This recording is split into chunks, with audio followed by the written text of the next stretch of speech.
અંકલેશ્વરમાં તલાટીઓએ મોરચો કાઢી પંચાયત અને ગ્રામ વિકાસ સિવાયની તમામ કામગીરીઓમાંથી અડગાર રહેવા આવેદન આપ્યું. અંકલેશ્વર તાલુકાના તલાટી કમ મંત્રીઓએ વધારાના કામના બોજા સામે આકરું વલણ અપનાવ્યું છે. પંચાયત અને ગ્રામ વિકાસ સિવાયની તમામ વિભાગોની કામગીરી સદંતર બંધ કરવાનો નિર્ણય લીધો છે. આ અંગે અંકલેશ્વર તાલુકા તલાટી મંડળ દ્વારા નાયબ કલેક્ટર, મામલતદાર અને તાલુકા વિકાસ અધિકારીને લેખિતમાં રજૂઆત કરી વિરોધ નોંધાવવામાં આવ્યો છે. તલાટીઓ પર સતત અતિરિક્ત કામનું ભારણ વધતું જઈ રહ્યું છે.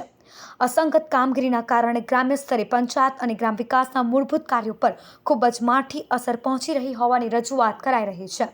આજરોજ અંકલેશ્વર તાલુકા તલાટી કમ મંડળ દ્વારા ગુજરાત રાજ્ય તલાટી કમ મહામંત્રી મંડળ અને ભરૂચ જિલ્લા તલાટી કમ મંત્રી મંડળના આદેશ અનુસાર તલાટી કમ મંત્રીઓ જે પાયાની કામગીરી કરે છે તેમાં પંચાયત કામગીરી, રેવન્યુ કામગીરી, ગ્રામ સેવક ખેતી તરીકેની કામગીરી પણ પંચાયતના તલાટી દ્વારા જ હાલમાં કરવામાં આવી રહી છે. પરંતુ જિલ્લા ઘણા સમયથી અમારી સરકારશ્રીમાં રજૂઆત છે કે મહેસૂલી તલાટીની ભરતી કરો છો તો તેનો જોબ ચાર્ટ પણ અલગ કરો, પરંતુ સરકારશ્રીમાં વારંવાર રજૂઆતો કરવા છતાં અમારી માગણી સંતોષાતી નથી.